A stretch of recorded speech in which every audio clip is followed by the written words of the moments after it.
Ini dilatar belakangi saya melihat fakta-fakta yang selama saya berkarir, saya melihat ada ketidakadilan atau ada semacam diskriminasi terhadap profesi advokat. Karena kita tahu berdasarkan Undang-Undang 18 2003, advokat adalah penegak hukum.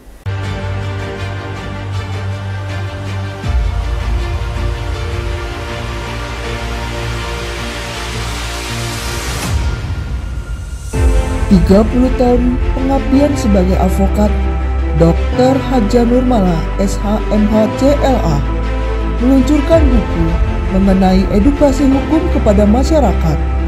Launching buku tersebut merupakan karya pemikiran, pengalaman, dan pandangan hukum yang dijalankan selama ini oleh Dr. Hadja Nurmala, SH.MH CLA.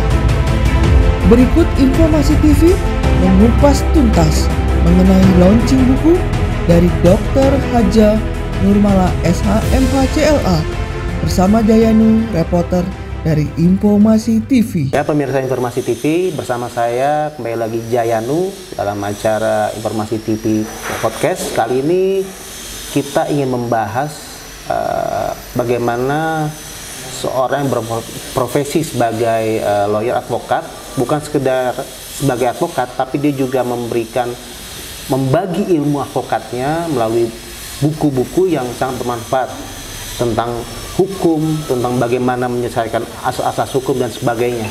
Dan memang tidak banyak seorang advokat itu membuat buku atau menerbitkan buku yang bisa membagikan ilmu hukum kepada masyarakat. Nah, hari ini saya akan memperkenalkan salah satu dari advokat yang saya katakan sudah senior ya. Beliau saat ini menjabat sebagai Wakil Sekjen dari DPN Pradi di bawah kepemimpinan Bapak Profesor Dr.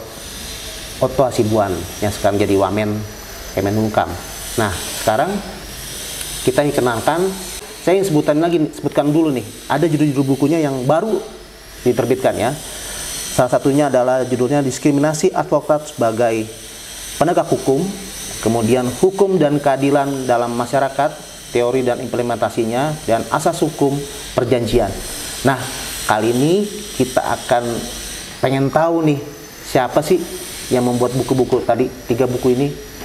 Saya perkenalkan Ibu Dr. Hadja Nurmala, SH.MH CLA. Selamat datang Ibu Nurmala. Gimana kabarnya Bu? Baik ya? Alhamdulillah baik. Nah, ini Ibu sebagai praktisi hukum juga sekarang Ibu menerbitkan buku-buku ini Bu ya. Nah, saya pengen tanya nih Bu, kita nih, saya orang awam penasaran, apa sih mendasari Ibu membuat buku-buku ini? Dan kita tahu juga Ibu juga sudah lama ya menjadi advokat. Apalagi Ibu punya kedudukan di DPN Pradi di bawah kepemimpinan Profesor Dr. Otto Hasibuan. Ibu boleh jelaskan nggak apa dasarnya Ibu membuat buku ini Bu? Oke, selamat pagi semua ya. Jadi dalam pengalaman saya sebagai berkarir sebagai advokat ini sudah 31 tahun. Saya ingin sekali berbagi ilmu kepada masyarakat, terutama orang-orang di bidang hukum ya, yang menggeluti dunia hukum. Jadi dari beberapa pengalaman saya, karir saya tuangkan di dalam menangani perkara, perjalanan saya menangani perkara, praktisi hukum. Karena saya advokat, saya menulis buku tentang diskriminasi advokat ya, sebagai penegak hukum. Ini dilatar belakangi saya melihat fakta-fakta yang selama saya berkarir, saya melihat ada ketidakadilan atau ada semacam diskriminasi terhadap profesi advokat. Karena kita tahu berdasarkan Undang-Undang 18 2003, advokat adalah penegak hukum. Tetapi kadang-kadang ada perasaan dianggap sebelah mata oleh aparat penegak hukum lainnya. Padahal kalau kita lihat, kita adalah sama penegak hukum. Ini terbukti sendiri. Kalau polisi kenapa ada satu, jaksa ada satu, hakim ada satu. Kita advokat sekarang ini coba lihat, banyak sekali organisasi-organisasi yang bermunculan yang masing-masing tidak punya standar yang sama menurut saya ya. Kalau kita Pradi harus ada magang 2 tahun, harus 25 tahun baru dilantik, baru disumpah, kemudian melalui proses pendidikan minimal 120 jam kurikulumnya. Di organisasi lain mungkin tidak seperti itu, saya tidak tahu pasti, tetapi dengan menjamurnya organisasi advokat, kalau kita lihat baru-baru ini, coba bayangkan dipecat dari organisasi ini langsung loncat ke organisasi lain. Ini membuktikan bahwa profesi advokat ini seperti apa. Kalau dulu saya sangat bangga sekali sebagai advokat yang bernaung di bawah anggota Pradi. Tapi kita lihat sekarang ini banyak sekali menjamur, yang sebenarnya yang rugi siapa kalau kita ini? Yang rugi adalah pencari keadilan. Nah, dari sisi lain, dari sisi advokat, saya mengatakan profesi advokat sekarang ini dengan adanya surat Mahkamah Agung 73, nomor 73 ya, yang semua orang, mau 10 orang mendirikan organisasi yang namanya advokat bisa mengajukan untuk disumpah. Itu sangat, menurut saya, itulah kenapa profesi advokat sekarang ini kadang orang memandang sebelah mata. Betul. Dari regulasi hukumnya sendiri, dengan terbitnya surat 73 itu menurut ini pendapat ya, saya berpendapat tentunya dilandasi oleh pengalaman dan argumentasi hukum yang saya miliki. Dengan adanya surat 73 itu semua orang ya, semua orang perkumpulan menjadikan satu organisasi, kemudian mengajukan untuk disumpah, dan itu disumpah oleh pengadilan tinggi. Itulah, oleh karena itu kadang-kadang saya menganggap ini karena kita tidak satu loh, kita terpecah belah. Orang kadang menganggap sebelah mata. Bisa aja dikriminalisasi, bisa saja dianggap kecil, terutama anak-anak yang baru menjadi advokat. Kadang-kadang dipandang sebelah mata. Kalau saya senior mungkin orang nggak berani, tapi ketika anak-anak muda yang baru praktek, kadang diacukan sama penegak hukum lain. Saya merasakan seperti itu ya. Ini untuk buku advokat. Dalam seperti ini saya ada 3 buku yang saya buat. Satu lagi hukum dan keadilan dalam masyarakat, teori dan implementasinya. Dalam buku ini juga menceritakan bagaimana seorang advokat, kan ini tugasnya mohon keadilan kan. Betul, pasti ya. Mohon keadilan. Kadang-kadang keadilan itu saya melihat ada tidak merata. Ada penegakan hukum yang tebang pilih. Makanya saya menerbitkan buku itu. Yang ketiga ya, ini buku tentang keadilan tadi ya. Yang ketiga adalah buku tentang asas-asas hukum perjanjian. Ini sederhana buku ini. Bagaimana apa yang dimaksud dengan hukum perjanjian, prinsip-prinsip perjanjian itu apa, asas-asas perjanjian itu apa, itu termuat dalam buku ini. Semua ini pengalaman saya selama berkarir menjadi advokat. Ya, saya tuangkan dalam sebuah buku ya, dan beberapa buku ini tentang teori hukumnya, asas-asasnya, begitu juga buku tentang keadilan. Itu yang melatar belakangnya. Saya paling tidak, setelah saya tidak menjadi advokat lagi atau setelah nggak praktek lagi, saya bisa memberikan semacam ilmu atau edukasi kepada masyarakat, khususnya masyarakat yang menggeluti dunia hukum, bagaimana profesi advokat, bagaimana keadilan itu di Indonesia, dan bagaimana asas-asas perjanjian itu diterapkan dalam hukum perdata.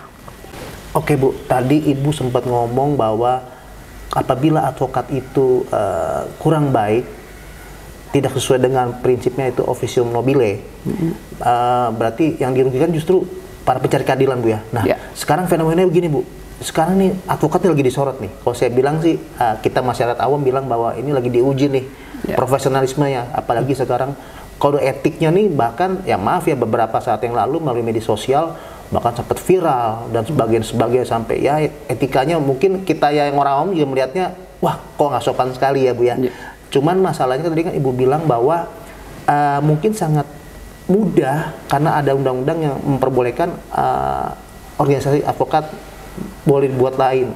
Padahal kan sebenarnya kita harusnya sesuai dengan keputusan pemerintah Bu ya, single bar. Nah, Ibu boleh kemukakan pendapat Ibu bagaimana sih sekarang soal etikanya, apalagi sekarang advokat itu lagi sorot Bu. Kan kok zaman dulu mungkin zaman Ibu masih tertutup dan sebagainya, kita di media juga media cetak. Sekarang gak usah lewat media Bu, media sosial masyarakat yang sedang di pengadilan sendiri pun bisa langsung posting, jadi netizen jurnalisme sekarang. Nah, menurut Ibu bagaimana Bu sekarang dengan viralnya atau dengan media sosial yang cepat sekali menyebarkan hal-hal yang tidak baik? Saya bilang tidak baik Bu ya. Kalau apabila advokatnya juga bertindak tidak baik, menurut Ibu bagaimana untuk ini? Baik, saya mengamati ya pemberitaan saat ini yang lagi viral ya, advokat di mana-mana kalau kita buka berita-berita TikTok, YouTube itu semua heboh tentang advokat yang lagi viral. Saya prihatin sebenarnya ya. Prihatin kenapa? Kalau kita profesi apapun sebenarnya tidak hanya advokat. Kalau kita taat kode etik, taat azas, kita tidak akan melakukan hal-hal yang merugikan profesi advokat itu sendiri. Sebenarnya tidak hanya merugikan masyarakat, tapi bisa juga merugikan profesi advokat itu sendiri. Kita paham bahwa yang namanya advokat itu adalah suatu profesi yang mulia, profesi yang terhormat, yang disebut dengan officium nobile. Artinya apa? Kita itu bekerja dalam rangka atas dasar kepercayaan, atas dasar kepercayaan dari klien, dari masyarakat. Makanya kita disebut dengan profesi officium nobile. Itu bukan gelar diberikan oleh pemerintah atau negara, tetapi dasar kita bekerja itu adalah dasar kepercayaan dari masyarakat. Betul. Jadi kenapa toga itu kantongnya di belakang? Artinya uang itu bukan utama, tetapi kepercayaan yang lebih diutamakan. Dasar orang memberikan pekerjaan kepada kita itu. Ketika ada advokat yang entah melanggar kode etik dan menyimpang dari kode etik yang sebenarnya, bagi saya itu adalah memprihatinkan. Nah, saya tidak tahu pembelajaran kode etiknya sejauh mana. Profesi apapun ada kode etik. Sepanjang dia taat kode etik, insya Allah kita selamat dalam menjalankan tugas-tugas kita. Dan sebenarnya kita boleh saja mau protes, mau bertentangan dengan hakim atau dengan pihak lain ya, tetapi kita tidak boleh menyerang pribadi, pribadi lawan. Karena yang diterima itu adalah yuridis, menyerang secara yuridis, jadi dari sisi hukumnya. Bukan menyerang dari sisi pribadi. Saya nggak habis pikir kalau ada advokat, you botak, you ini. Saya selama praktek tidak pernah menggunakan kata-kata yang menyinggung pribadi lawan, baik itu hakim ataupun lawyer ataupun jaksa ataupun hakim ya, polisi. Saya nggak pernah menyerang pribadi, tapi lebih kepada masalah hukum. Jadi menurut saya memang seperti itu, hukum kita seperti itu. Kita tidak boleh menyerang pribadi. Dan kode etik mengajarkan sesama rekan sejawat kita harus sopan santun, sesama hakim juga dan penegak hukum kita harus sopan santun, menggunakan cara-cara elegan. Apalagi sampai melakukan tindakan-tindakan yang maksud saya di ruang sidang di luar batas kewajaran ya. Semarah-marahnya kita ya, semarah-marah. Saya keras juga dalam beracara ya, tapi saya tidak pernah menggunakan kata-kata yang tidak sopan. Betul. Kita jangan menyerang pribadi, pokoknya jangan menyerang pribadi, tapi menyerang dari sisi hukumnya. Mungkin saja benar apa yang disampaikan pesan kita tadi, tetapi kalau caranya disampaikan dengan cara yang salah, maka itu tidak akan sampai dan itu akan membuat orang menjadi benci dan itu apa namanya melanggar hukum. Betul. Nah, saya banyak sekali dimintai pendapat tentang apa itu contempt of court, apa itu. Sebenarnya jelas kok dalam undang-undang dalam KUHP, kemudian dalam KUHP itu apa yang namanya menghina atau membuat gaduh di pengadilan itu apakah masuk dalam contempt of court? Menurut saya itu masuk contempt of court. Betul, betul. Itu bisa dilakukan oleh siapa saja, bukan hanya oleh seorang lawyer ya, bisa juga dilakukan jaksa, bisa juga. Tapi kan ini kita balik lagi, profesi kita ini masing-masing punya kode etik. Sejauh mana kita memahami kode etik itu yang harus kita jalankan. Mau dia jaksa, mau hakim, mau pengacara, semua kode etik. Dokter punya kode etik. Nah, yang tidak memahami kode etik secara benar, maka akan melakukan hal-hal yang melanggar kode etik. Kalau sudah melanggar kode etik, bisa juga melanggar hukum. Nah, itu yang sangat disayangkan. Tidak hanya pencari keadilan, kalau seperti itu yang dirugikan profesi pun saya malu, terus terang aja saya malu. Apalagi sekarang ini bukan hal yang baru ya. Medsos ini terbuka lebar. Betul. Dan menjadi kontrol sosial. Makanya sekarang ada pendapat mengatakan bahwa penegak hukum itu bukan hanya polisi, jaksa, hakim, pengacara, udah ada juga netizen. Iya. Artinya berbegitu peran medsos ini ya, netizen, kemudian media sebagai kontrol sosial ini mempunyai dampak yang besar. Kalau kita lihat ketika ada perkara apa saja, kalau itu dimasukkan di medsos itu akan menjadi viral. Dan bisa jadi orang yang tadinya kasusnya tidak naik, jadi naik, jadi lanjut. Karena kontrol sosial dari medsos ataupun media ya, mau TV, mau apa, yang paling gampang itu ya media sosial kan, dia nggak harus bayar, dia cuman ngoceh di TikTok atau apa itu udah viral. Nah itu Jadi kita dalam bertindak sangat, menurut saya sebagai profesi advokat, terutama saya sebagai advokat ya, saya melihat kalau ada hal-hal yang dilakukan oleh seorang advokat yang menyimpang dari kode etik dan merugikan profesi advokat, saya sangat prihatin ya. Karena advokat ini sudah enak sejak zaman Orde Baru tumbang. Kita ini merasa dihargai, merasa dihargai oleh itu ya. Kalau dulu kan kalau ada case orang cari tentara, cari pejabat. Setelah Orde Baru tumbang, reformasi, ada apa-apa orang cari advokat. Coba. Jaksa Agung ada case, cari advokat. Presiden ada case, cari advokat. Jadi advokat itu sudah dihargai, tapi dengan adanya oknum-oknum, ini tidak semua advokasi, ada oknum-oknum tertentu yang melukai dan mencederai rasa profesi officium nobile itu ya, profesi officium nobile itu menurut saya mencederai profesi yang sudah dinobatkan kepada seorang advokat, profesi officium nobile. Ketika ada advokat yang mencederai profesi itu, menurut saya kalau ada hal-hal yang merugikan profesi advokat itu mencederai profesi yang sebenarnya officium nobile.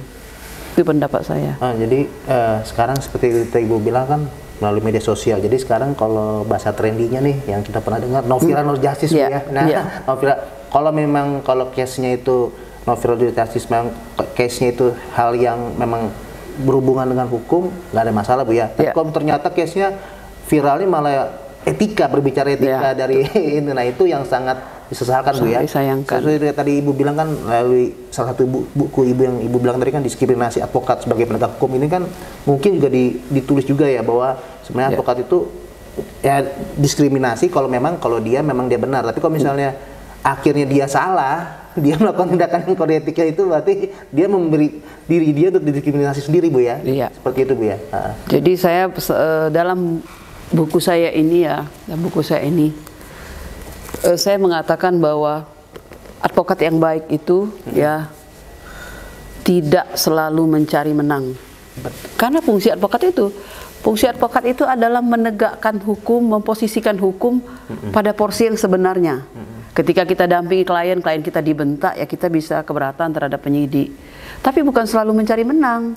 Kalau kita mencari menang, setiap advokat punya prinsip mencari menang, maka dikhawatirkan akan menghalalkan segala cara. Itu pendapat saya. Dan advokat yang baik, dia akan memposisikan hukum pada porsi hukum yang sebenarnya, menegakkan hukum pada porsi yang sebenarnya. Itu yang saya tulis dalam buku ini. Kemudian ada sejarah tentang advokat, ya, itu komparatif dengan profesi organisasi advokat negara-negara lain, di sini ada juga. Kemudian sejarahnya berdirinya, lahirnya Undang-Undang Advokat 18/2003 itu ada di sini. Kemudian terbentuknya Pradi itu bernaungnya beberapa organisasi, kemudian menjadi satu yang namanya Pradi. Ada AAI, ada IPHI, ada SPI, ada IKADIN, semua ada 8 organisasi tergabung jadi satu, lahirnya namanya Pradi. Makanya ada putusan MK itu Pradi itu lahir selambat-lambatnya 2 tahun sejak diundangkannya Undang-Undang Advokat itu. Makanya 18/2003. Jadi Pradi itu lahir berdasarkan amanat undang-undang.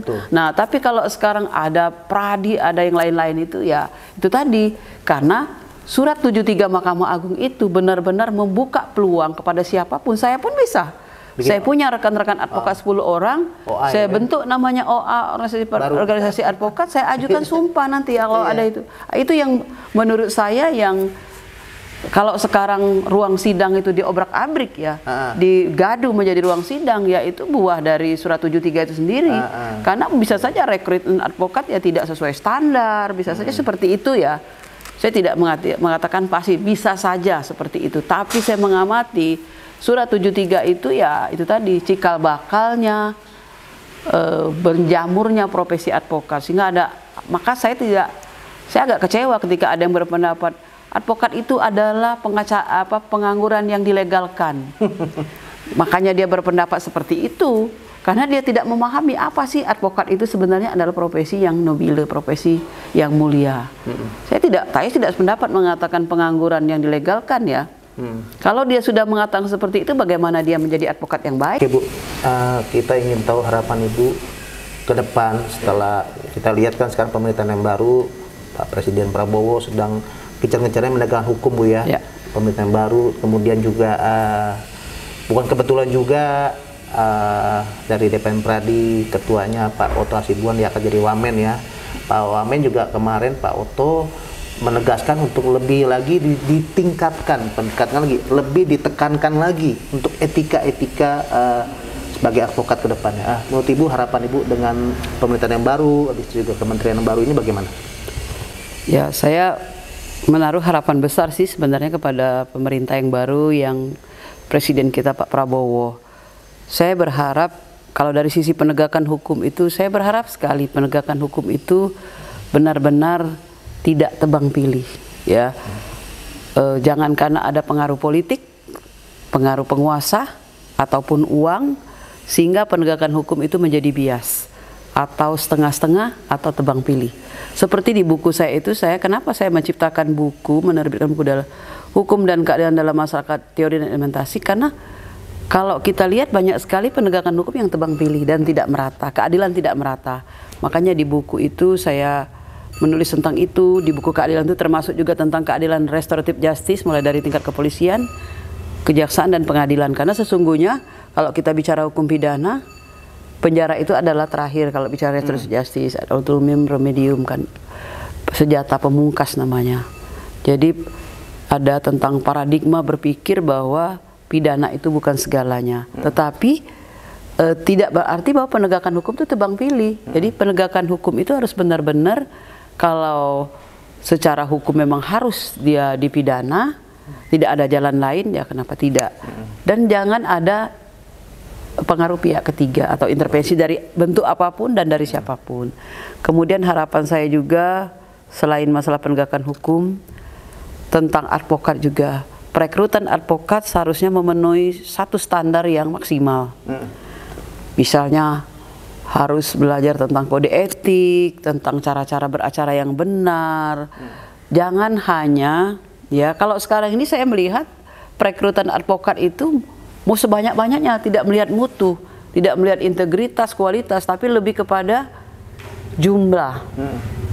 Jumlah advokat sebanyak-banyaknya, merekrut advokat sebanyak, tapi tidak melihat atau tidak memikirkan bagaimana advokat ini bisa menegakkan hukum atau berkompetisi sesama-sama advokat dengan cara yang baik dan benar. Dan bagaimana advokat ini bisa menangani perkara dengan baik, artinya tidak tidak melanggar kode etik. Nah, sekarang ini perekrutan advokat, kalau Pradi ya, saya karena bukan orang Pradi saja ya, kalau Pradi karena saya juga ngajar kode etik, saya juga mengajar pendidikan advokat, standarnya sudah menurut saya paling tinggi saat ini. Karena kita mengikuti undang-undang advokat yang baik dan benar. Nah tapi kalau ada advokat yang tak bekas apa dijadikan advokat, saya kapan dia kuliah, kapan dia pendidikan advokat, tahu-tahu udah jadi advokasinya, kadang-kadang tempat duduk pun dia nggak tahu di mana tempat advokat duduknya, kapan dia apa yang harus ditanyakan. Kadang-kadang itu yang saya lihat ya, saya sering sambil nunggu sidang saya nonton, ada pertanyaan cukup, padahal banyak sekali hal-hal yang digali. Itu tadi perekrutan advokat sangat gampang. Itu yang membuat mutu advokat itu sendiri menjadi kurang, kemudian kadang-kadang tidak taat pada kode etik advokat itu sendiri. Nah itu yang saya berharap perekrutan advokat ke depan ditingkatkan lagi standarnya ya. Kemudian ayo Mahkamah Agung coba pikirkan surat 73 itu gimana jalan keluarnya. Kenapa tidak single bar? Saya lebih suka single bar. Betul. Kenapa kalau polisi itu satu, jaksa satu, hakim satu? Kenapa advokat organisasinya menjamur sehingga hari ini dicopot, dipecat, pindah ke sana, pindah ke sana. Dan saya setuju kalau ada advokat yang melanggar, benar-benar melanggar, diadili secara kode etik, dan tidak hanya dia melanggar etik itu, kalau emang terbukti ya SK-nya, gimana basnya? Karena kalau hanya dia dipecat dari organisasi, dia loncat ke organisasi lain. Tapi kalau basnya dicabut atau dibekukan, ya setidaknya dibekukan atau dicabut, dia nggak bisa praktek. Supaya apa? Supaya membuat efek jera bagi oknum-oknum yang melanggar. Begitu juga itu. Sebenarnya bukan berarti kalau kita sidang itu hakim itu nggak boleh dikritik. Boleh. Saya sering mengkritik hakim, membantah hakim, tetapi dengan cara yang benar, dengan cara yang elegan dan tidak menyerang pribadi hakim. Saya pernah melakukan itu, berapa kali saya lakukan itu. Mau bertengkar saya, tapi saya nggak melanggar kode etik, nggak melanggar saya, karena saya yang argumentasi kita itu hukumnya. Tapi kalau kita menyerang pribadi hakim, ya itulah tadi. Makanya kode etik itu sangat perlu. Ya, tanpa kode etik itu satu sisi membatasi rambu-rambu sebagai rambu-rambu kita dalam bekerja, tapi satu sisi juga melindungi kita dia. Kita bisa, kalau sebelum kita diadili secara pidana, ya kalau dalam hal menjalankan profesi ya, kita bisa diadili secara kode etik. Tapi sekarang ini kan kalau kita menyerang pribadi ya, apapun kita menjalankan profesi tapi kita nonjok orang misalnya, ya itu pidana. Pidana, betul. Itu. Ya mungkin itu harapan saya, penegakan hukum yang maksimal dan tidak tebang pilih. Perekrutan advokat itu memenuhi standar maksimal, satu standar. Jangan organisasi A punya standar sendiri, organisasi B punya standar sendiri. Padahal undang-undang udah jelas, ada aturannya, undang-undang ada kita. Sepanjang ini undang-undang advokat 18/2003 itu masih belum dicabut, masih berlaku. Tapi dalam hal perekrutan, dalam hal pengangkatan advokat, masih banyak yang tidak memenuhi standar itu, sehingga menghasilkan oknum-oknum advokat yang tidak taat kode etik, tidak menjalankan tugas sebagaimana mestinya profesi officium nobile. Itu menurut saya. Oke Bu, terakhir mungkin closing statement Ibu dengan acara bincang-bincang kita ini juga, kita juga pengen tahu sih, ntar ini siapa yang berminat bukunya dapat di mana, atau beli di mana, atau melalui online bagaimana, Ibu bisa jelaskan, silakan. Baik, jadi ada 3 buku yang saya buat. Saat ini sedang menyusun juga buku tentang kekerasan terhadap perempuan. Itu lagi tinggal 30% lagi, saya belum final. Insya Allah 2025 ini akan menerbitkan 1 buku lagi. Mengenai buku diskriminasi profesi advokat ini sendiri, ini kan ya saya kontrak kemarin dengan satu percetakan ya, dengan ini penerbit. Jadi yang mempromosikan buku ini dia kerjasama dengan Gramedia. Nanti bisa didapat di Gramedia karena dia yang ini. Di dalam kontrak saya itu dia yang memasarkan di Gramedia. Jadi kalau yang secara pribadi ya bisa menghubungi saya langsung ya. Ada Instagram saya Dr. Haja Nurmala. Termasuk buku ini juga ada. Buku ini sebenarnya memuat tentang kalau ada anak-anak baru pemula ya, tentang bagaimana menyelesaikan perkara secara restoratif justice. Nah, di buku ini ada. Jadi tingkat kepolisian, tingkat kejaksaan, tingkat pengadilan. Di buku ini. Ini contoh case-nya, contoh case yang dari kantor saya, kemudian ada dari LBH saya bagaimana menyelesaikan perkara secara restoratif justice. Kemudian keadilan tidak merata itu saya memasukkan satu contoh kasus korupsi dalam perkara ini. Kalau buku ini juga bisa didapatkan dengan saya langsung juga, ini tentang asas perjanjian. Ini saya komben kerjasama dengan teman saya Profesor Bakhtiar Effendi, sama-sama dengan saya menyusun buku ini. Jadi ada 3 buku dan 1 lagi sedang saya tulis ya. Insya Allah mungkin 1 bulan ke depan final bukunya saya rampungkan, menyusun buku tentang kekerasan terhadap perempuan. Nah, itu menjadi impian saya selama ini karena saya termasuk konsen membela hak perempuan. Jadi itu yang saya susun. Saya sudah dapat data. Sementara ini baru dapat data di Sumatera Selatan. Nanti mungkin saya minta di kementerian juga bagaimana banyak kasus-kasus perempuan yang tidak naik. Nah, itu juga saya akan memberikan melalui buku ya informasi edukatif tentang kekerasan terhadap perempuan, bahwa kekerasan terhadap perempuan baik dalam rumah tangga itu bukan masalah persoalan pribadi tapi sudah menjadi persoalan publik, agar perempuan-perempuan menjadi korban berani speak up bahwa mereka tidak sendiri, ada orang lain yang bisa membantu, bisa praktisi hukum, bisa masyarakat, bisa pemerhati perempuan. Itu. Oke, terima kasih.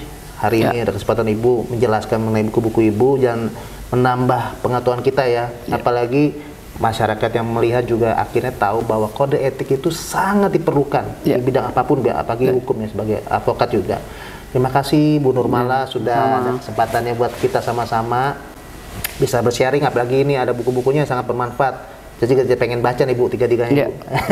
Oke, pemirsa Informasi TV, sekian dari kami mengenai bagaimana seorang advokat bukan saja sebagai advokat di pengadilan tapi juga bisa berkarya melalui tulisannya, melalui buku-buku, sehingga hukum bisa bukan sekedar kita perlu, tapi juga hukum juga kita bisa mengetahuinya melalui buku-buku yang sangat bermanfaat tentang ilmu hukum.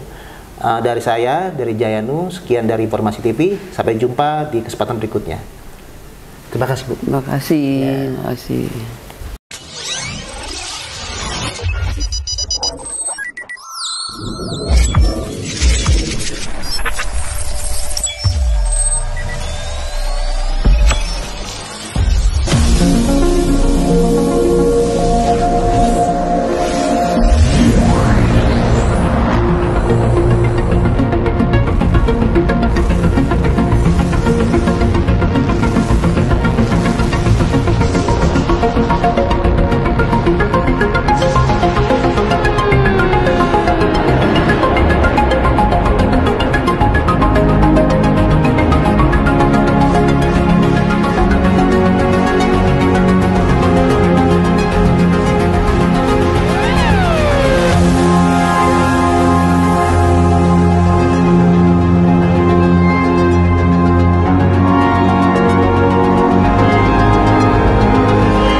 Assalamualaikum warahmatullahi wabarakatuh. Saya Dr. Hadja Nurmala SMH dari Kantor Hukum Haji Idam dan Nurmala mengucapkan selamat menunaikan ibadah puasa 1446 Hijriah. Semoga ibadah puasa kita semua lancar dan diberkati, diberi keberkahan oleh Allah Subhanahu wa taala.